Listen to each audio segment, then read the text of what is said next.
Welcome back to Spoilers of War. Spoilers ahead, folks. Well, this time out for the Dragon Tamers is a lot less fun in How to Train Your Dragon 3: The Hidden World, which honestly just turns out to be a cave under a sinkhole in the ocean. But I digress. This movie is filled with beautiful colors and wonderful cinematography, but not much else in my opinion. It tries to tell a story of our favorite dragon riders finding the ancestral home of the dragons, as in the place where they all came from. But really, it teaches a hard life lesson that is not finished till the very end. We find ourselves looking at the entire series and seeing this as a trilogy centered on coping with loss. When you think about it, in this light, you may even find it a bit depressing, but DreamWorks will not stop until Hiccup, the protagonist of this series, loses nearly everything he holds dear. From losing his leg and mobility, to losing his mother, and just when he finds his mother again, and you think he is going to finally catch a break, then boom, his dad dies. Then he loses his freedom by being made chief of the whole tribe and getting married to Astrid, to the finale of the movie where we find our hero giving up his dragons and ultimately losing his best friend Toothless. Now, this was going to be a short video, so I threw in a little bit of light philosophy on life. However, here is the movie in a nutshell.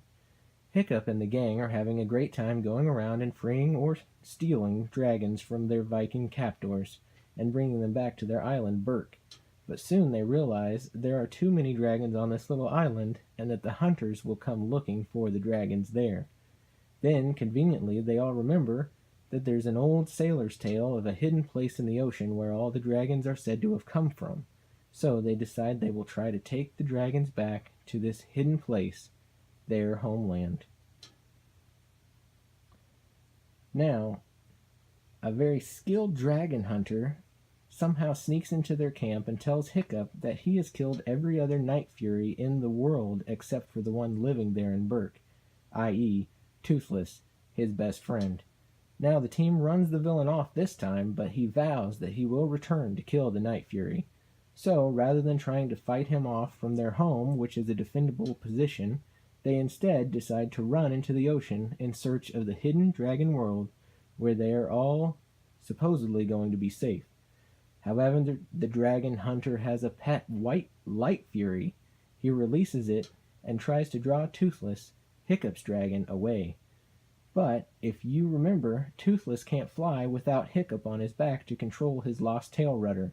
So, in a decision that ends up being the best wingman move ever, but the worst friendship-killing mistake of Hiccup's life, he makes a tail wing for his dragon that will allow him to fly on his own, and tells him to go after the white girl dragon. The dragon trainers find a new island on their way to the hidden dragon cave and set up camp there.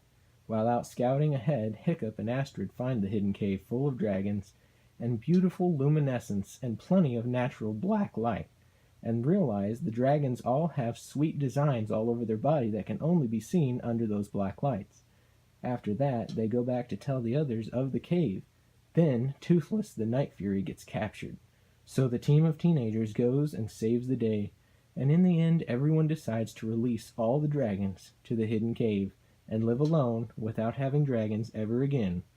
Now, cut to the end, where Hiccup is the chief of the tribe and married to Astrid and has 2 kids. Meanwhile, Toothless the Night Fury and the female Light Fury are together with 3 babies of their own.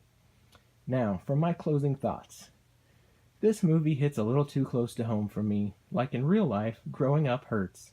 You maybe help your friends find their wife, or maybe sit helplessly by and see them run off with the love of their life, and you know that you've lost them. Things will never be the same. Sadly, they have cast you by the wayside. It happens, and it still makes me wonder why it has to be that way. Even to this day, I wonder. Now, secondly, this movie is a clear cash grab. There was barely any effort put into the storyline. For goodness sakes, the main bad guy's lifelong ambition was only to be known by a handful of people as that guy that killed a certain type of dragon. And, if he can just drive that one breed to extinction, then he will be able to die a happy man. The point of the movie was to introduce new colorful dragon toys and a new bad guy character, and that's it. Something for your kids to buy. It's the toys. The whole point is to sell kids more toys. And they did it with this sad shell of a movie. Honestly, what's next in the series? I mean, How to Train Your Children? Because these dragons aren't coming back. Now, my third thought, don't be happy for or encourage your friends' serious relationships that will leave and likely never be seen again. Then you will just be sad like Hiccup at the end of this movie. And my last thought is the Vikings.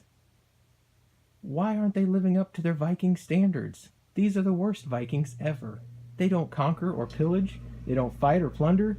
They're all about peace and love, like they were invaded by hippies or liberals. They need a Ragnar or a Beowulf in their mix. Now that's a movie I want to watch. But thanks for watching. That's all for now.